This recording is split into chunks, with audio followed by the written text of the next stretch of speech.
di sini? Di sini saya mulai itu 2019 awal, berarti udah lama, 6 tahun ya? Nah, 6 tahun. berarti udah lama. Jadi ini kan Bapak, kami pasti akan menanyakan sesuatu tentang mencakup sejarah sekolah ya.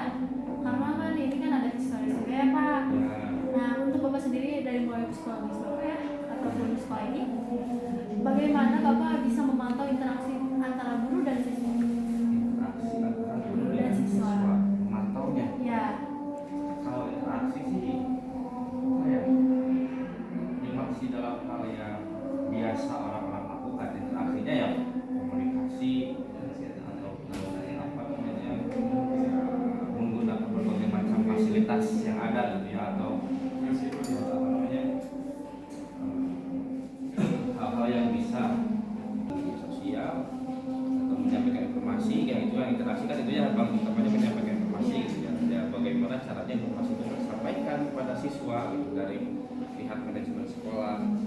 Nah, dan caranya ya kita bisa menggunakan tadi komunikasi secara langsung ataupun melalui platform media sosial yang kita miliki.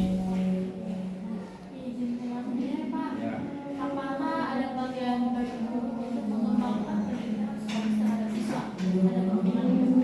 pendidikan Apakah ada pelatihan bagi guru untuk mengembangkan pendekatan psikologis terhadap siswa? ada mungkin, tapi itu dikhususkan yang lebih utamanya PK ya, psikologis ya. Tapi saya rasa setiap guru juga pasti punya pendekatan itu ya, kan pelatihan juga pasti ada lah, pasti ada, khususnya mungkin ke guru-guru BK Ini saja Pak. ya. Apakah ada kebiasaan atau tradisi lama di sekolah ini yang tetap dipertahankan? Kebiasaan atau tradisi ya, Ya. kebiasaan dan tradisi itu ada dua, ada kebiasaan yang baik, ada yang kebiasaan yang buruk. Jadi kalau berbicara masalah kebiasaan yang dipertahankan yang pasti kalau misalkan dalam hal yang positif ya, contoh nih di SMK 2 yang berbeda dengan kebiasaan-kebiasaan yang berbeda dengan sekolah yang lain ya, berupa aturan alurnya kontak bolos, dan itu bukan tanpa alasan ya. Jadi kalau kita itu SMK, di mana SMK itu menghadirkan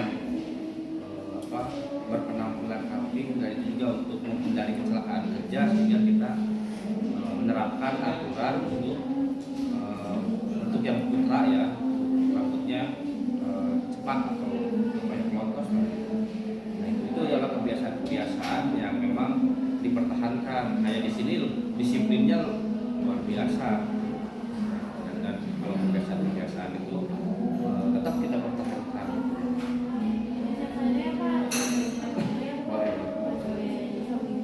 Bagaimana sekolah memastikan pelaksanaan kurikulum nasional berjalan dengan baik? Melaksanakan kurikulum nasional berjalan dengan baik. Oke, yang pertama, yang melaksanakan kurikulum itu kan di tingkat satuan pendidikan ya.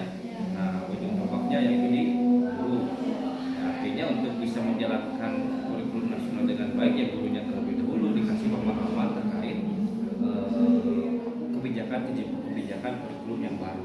Artinya kita bisa memastikan kurikulum itu berjalan dengan baik ketika gurunya sudah memahami arah kebijakan dari kurikulum itu sendiri. Itu yang pertama. Yang kedua, setelah gurunya dikasih pemahaman dan dilaksanakan, ya setelah dilaksanakan tinggal melakukan pemantauan apakah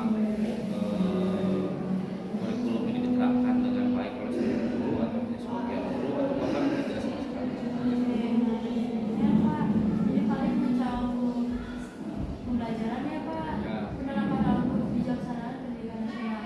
Nah, salah satunya adalah pertanyaan, apa strategi Bapak untuk memastikan kurikulum diterapkan secara efektif oleh guru dan bisa dapat melaksanakannya secara sesuai kebijakan pendidikan sekolah? Jadi pertanyaannya, apa strategi Bapak untuk memastikan kurikulum diterapkan secara efektif oleh para guru? Lalu bagaimana pelaksanaannya di pendidikan menurut kebijakan sekolah ini? Tadi ya sebenarnya tadi juga sudah sedikit dibahas strateginya. Yang pertama kita memberikan terlebih dahulu pemahaman tentang kebijakan atau arah kurikulum nasional yang terbaru, gitu ya.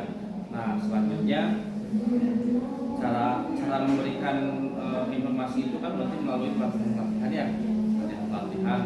Nah, salah satu contoh nih pelatihan yang disampaikan oleh pihak manajemen sekolah, di mana kita setiap guru wajib untuk mengikuti atau mempelajari platform Merdeka Mengajar ya, PMM, di salah satu aplikasi dari pemerintah. Nah, di sana kan banyak tuh materi-materi tentang kebijakan-kebijakan kurikulum, materi-materi tentang pengembangan kurikulum. Jadi sehingga guru bisa belajar mandiri yang nantinya bisa diaplikasikan dalam kegiatan pembelajaran. Jadi banyak sekali strateginya. Selain strategi